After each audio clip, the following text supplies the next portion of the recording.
So, in the yesterday's class, we were discussing about the error probability of binary frequency shift keying. We were at the end of the explanation of the probability of error. Okay, so how was the probability of error found out with respect to the BFSK? The answer is very simple. The answer is very simple. It includes the computation of the value L.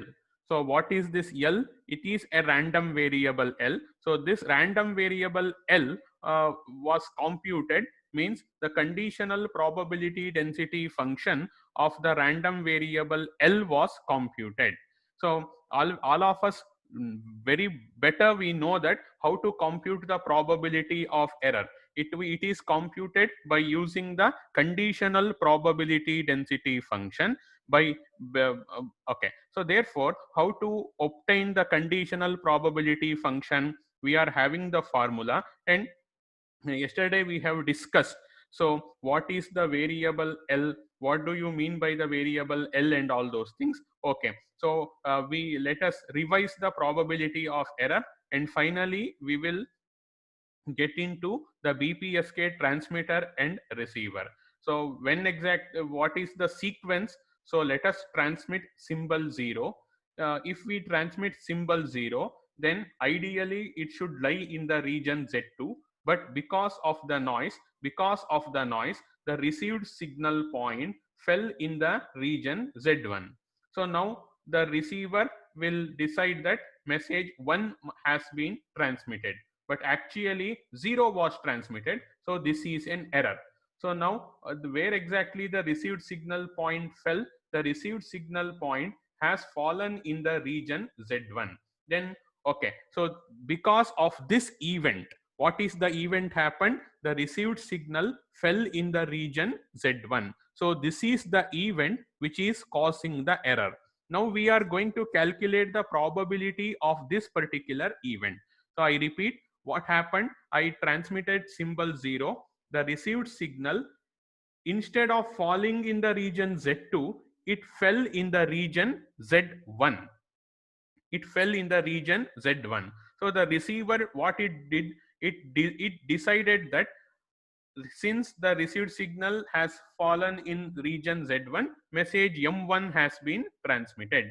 But actually, what has been transmitted? Symbol 0. So therefore, there has been an error. So which event triggered this error? The received signal point falling in the region Z1 triggered the error. So therefore, what do you mean by received signal point falling in the region Z1?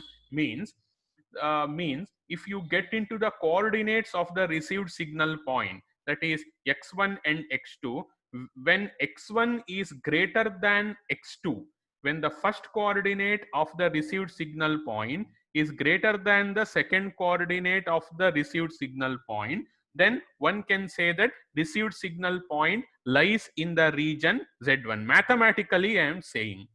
Okay, so therefore x1 is greater than x2 means the received signal point is lying in the region Z1.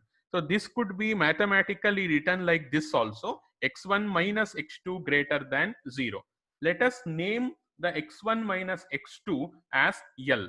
So L greater than 0 is an event which is triggering the error. Okay, so therefore we have, in the previous class, we have defined L as x1 and x2. We have calculated the mean under both symbol transmission, that is symbol 1 transmission and symbol 0 transmission also. We have calculated, okay, the mean and also the variance. Now you came to know about the importance of L. Okay, what is the meaning of the variable L? Uh, if L is greater than 0, what is happening? If L is less than 0, what is happening? All of you came to know. So therefore, what I did was, instead I compute the probability density function of L as follows. So how did we obtain this equation? This equation is taken from the above formula. The PDF is given by 1 by 2 pi variance square exponential minus random variable minus mean square divided by 2 into variance. Okay, this is sigma square is called as the variance. So now what random variable we are using? Random variable L. Under what condition? Symbol 0. So now mean and variance under this particular condition for the random variable has to be evaluated. So therefore we had evaluated that particular thing over here. Under zero transmission, the mean of the variable L is minus root EB and the variance is N naught. So on substituting in this particular equation, we got the conditional probability density function of L. Okay. Now what are we interested? We are very much interested in finding out the probability of error. So when exactly an error happens, that you should remember. Error, when it will happen, as per this particular condition under zero transmission, if the received signal point falls in the region Z1, then the error is going to happen. Why the error happens? Because we have transmitted symbol 0. The received signal accidentally fell in the region Z1. So the receiver decides that message 1 has been transmitted. Therefore, we will have an error. So therefore, now I can say that when under zero transmission, symbol zero transmission, if the received signal falls in the region Z1, then I can say that error has happened. What do you mean by the received signal falling in the region Z1? In the region Z1 means x1 minus x2 greater than 0. This is the mathematical explanation. So x1 minus x2 is given name as L. So therefore L greater than 0. Now you need to calculate the probability of the event L greater than 0. L greater than 0 corresponds to the error. So how to calculate the probability of the event L greater than 0? For that we are going to use the probability density function FL of L greater than 0. You need to integrate. So how to integrate L greater than 0? Greater than 0 means give the limits of integration as 0 to infinity.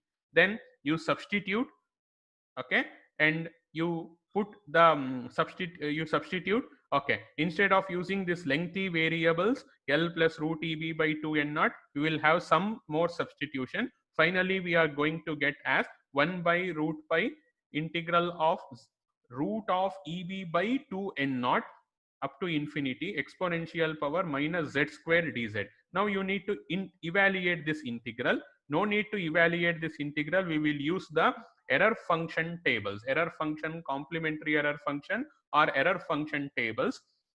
Okay, this expression, wherever if you find out this integration, that is nothing but you can replace it with ERFC of u. You will be given with a table where you can substitute.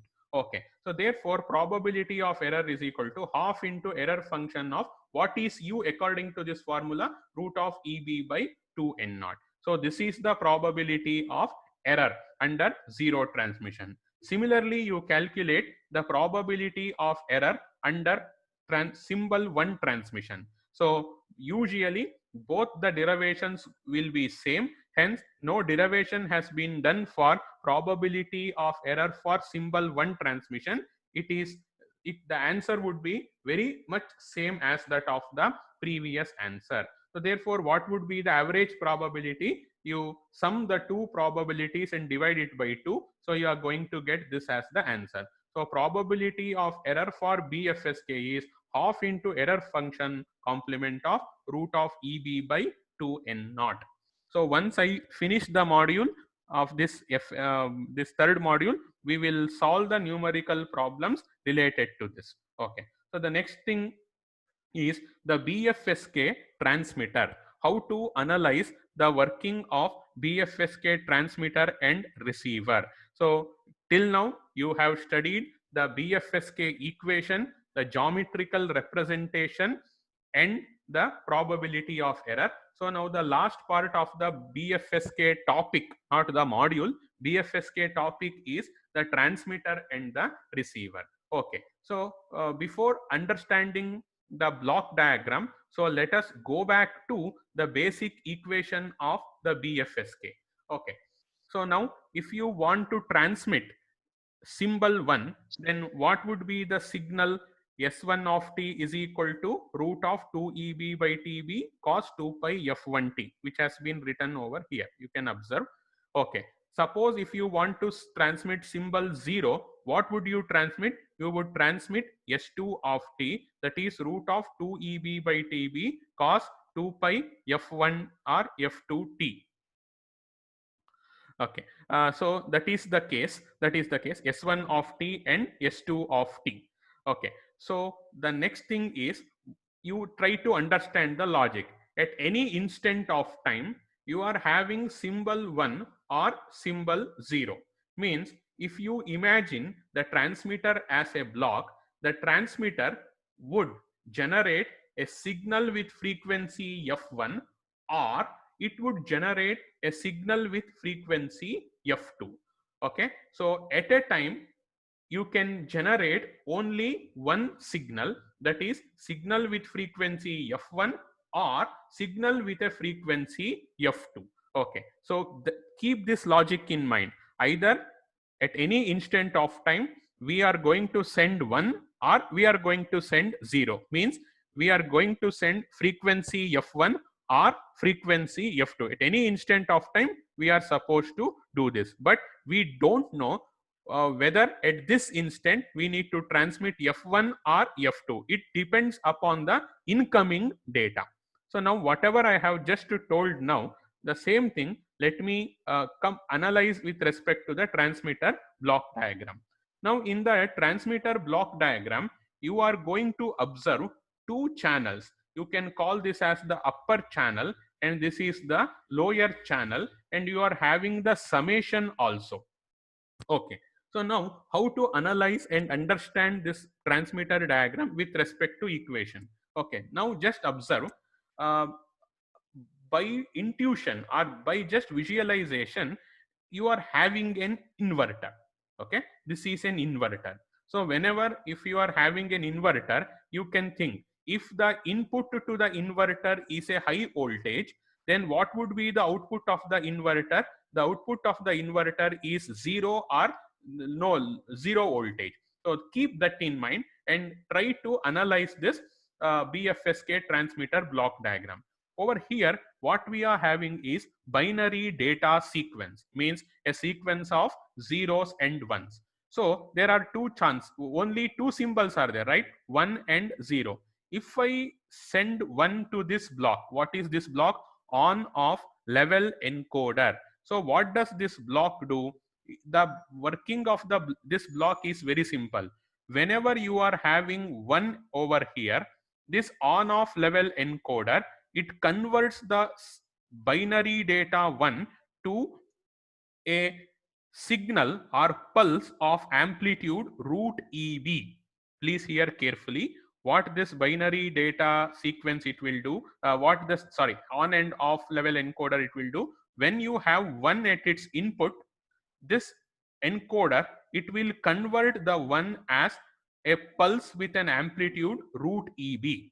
Then what happens whenever you are having 0 over here?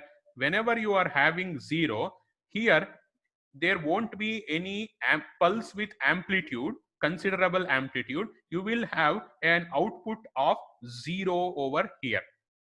I hope you are understanding. So whenever you are transmitting 1, so what are you going to get? You are going to get as 1, you are going to get an amplitude of root EB. So let us analyze the 0 at the next stage. So when this amplitude 1, when you are sending 1, so you are getting the answer as root EB. So this root EB will transmit to the upper channel, or will be inputted to the upper channel, and also it will be inputted to the lower channel. So root EB, okay, into root of 2 by TB cos 2 pi F1t. Okay, remember we are sending 1 here, the output is root EB into phi 1 of t, that is root EB into root of 2 by TB cos 2 pi F1t. Okay, then what is going to happen in the lower channel? Here you are having root EB. Root EB enters to the lower channel inverter. So root EB inverted, that would be 0. So what is the output of the inverter? Whenever you give high voltage, you will have a low voltage. Low voltage, that would be converted into high voltage. That's what this is going to do. So okay, so when you transmit 1, here at the output of the encoder, you are having root EB. Root EB will be transmitted or multiplied with cos 2 pi f1t in the output of the upper channel. What happens to the lower channel? Lower channel output would be 0, because here you are getting root EB, that would be multiplied root EB. So inverter, it will make it as 0. So 0 into anything is 0. So lower channel output is 0. So therefore, what would be the summation? Summation would be the output of the upper channel.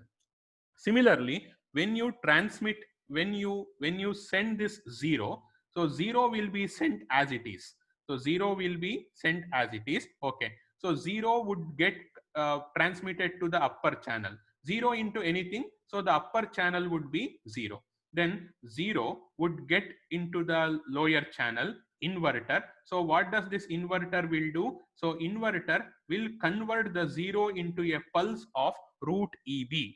Inverter will convert this pulse into root EB. So root EB into 2 by TB cos 2 pi f2t. So here you are having a signal, but the upper channel you are not at all having any signal. So this is how it is going to transmit. So what happens whenever you are having sequences of zeros and sequence of zeros and ones? Whenever one appears, this on off level encoder, it converts that one into root EB. Okay, 0 would be sent as it is by the on off level encoder. So when one is being sent, the it would be converted into a pulse of value root EB and sent into both upper channel and the lower channel. So what happens to the lower channel? The lower channel will get shut down. Why? Because you are having root EB over here. Root EB inverted would become 0. So the output of the lower channel would be 0.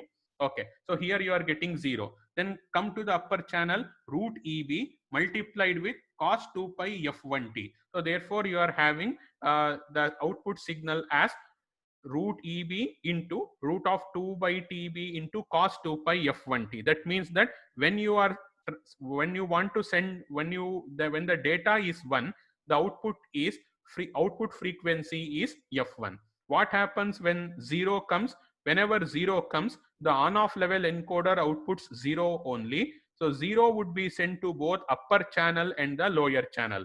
0 in the upper channel. Okay, so therefore 0 into phi 1 of t, upper channel output would be shut down, or the upper channel would be 0. Upper channel output would be 0. Then coming to the lower channel, so here 0 is coming, yes, 0 inverter, so it will get converted into root EB. So therefore root EB into 2 by TB cos 2 pi f2t. Over here you are having a signal with frequency f2. Here you are having signal with zero signal, no signal. You are not having any signal, or the signal value is 0. So therefore what would be the output over here? Root EB into root of 2 by TB cos 2 pi f2t. Okay, so therefore when you are transmitting 0, you are having the sequence a signal with f2. So this is the principle involved in the BFSK transmitter. At any instant of time, either the upper channel is active or the lower channel would be active. So this is the principle behind the BFSK transmitter. Then okay, what would be the principle behind the BFSK receiver? So the receiver, remember, how are you supposed to design a receiver in any of the particular receivers in the modulation techniques? Is first, remember, you should convert the signal whatever you are having into a vector. Okay, the signal should be converted into vectors. Yes, now the x of t would be converted into vector x. Vector x is having two elements, x1 and x2. So how to do that? You use a correlator. X of t multiply with phi 1 of t, x of t multiply with phi 2 of t, integrate. You are going to get x1 and x2. If you club these x1 and x2, you are going to get the vectors. Now you are having x1 and x2 with you. Okay, what are this x1 and x2? It is the elements of the vector x. Okay, elements of the vector x are, if you imagine that this is nothing but the received signal point, so these are the coordinates of the received signal points. Anyways, you can assume this, you can analyze this as a vector element or a coordinate. X1 x2 together, if you combine, if you write, that will become a vector, or it would be analyzed in the form of a point. Then we have already done, when we already know when x1 is greater than x2, then what is going to happen? The signal point falls in the region z1. That means that the receiver will decide in favor of symbol 1. This logic we have already done while explaining the constellation diagram. So what was the logic? The logic is as follows. Logic is as follows. Received signal point falling in the region Z1 means symbol 1 has been transmitted. Received signal point falling in the region Z2 means signal 0 has been transmitted. So that is the logic. Okay, so the logic has been written over here. Receiver decides in favor of symbol 1 if the received signal point falls in the region Z1. It has been written. When this will happen? When the first coordinate, when exactly received signal point falls in the region Z1, when the first coordinate is greater than the second coordinate, x1 greater than x2. So when exactly it falls in the region Z2, when x1 is less than x2. So therefore, analyze this, and we are over here, x1 and x2. What we will do? We will subtract the two things, x1 minus x2. We will call this subtracted answer as y. So therefore, if y is great, there are two choices, y greater than 0 and y less than 0. So anybody can say, oh, what is y? The difference between x1 and x2. Therefore, if y greater than 0, which symbol would be decided? Say that symbol 1 has been transmitted. If y is less than 0, what is y? x1 minus x2.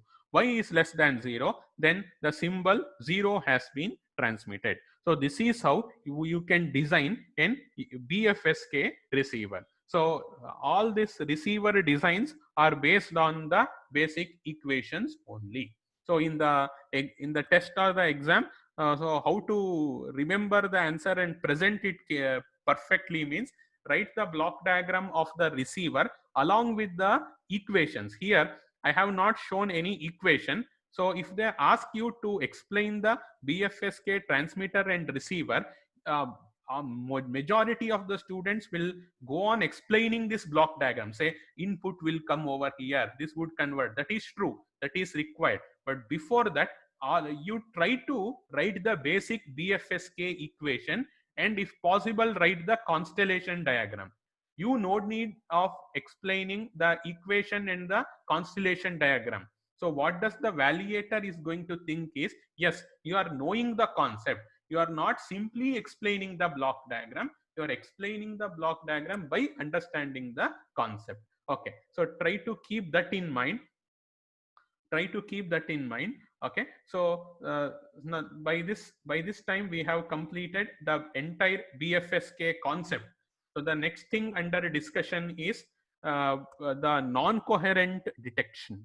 So what is the meaning of non-coherent detection? Okay, and what are the steps involved in non-coherent detection? That would be explained in the next class. So non-coherent detection. So we are very much bothered about the receiver block diagrams. So in the next class, we will take the example of FSK only, but the receiver block diagram will be written in a different format.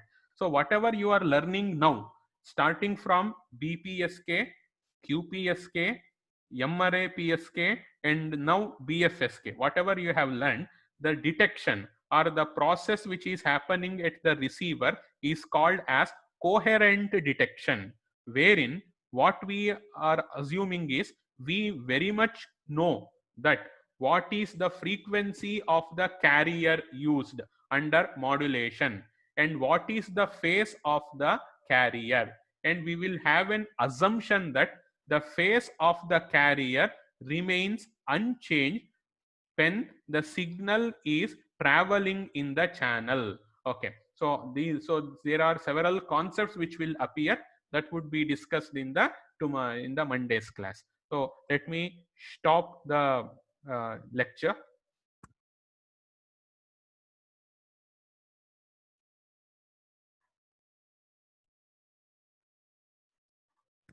Okay, we will continue in the next class.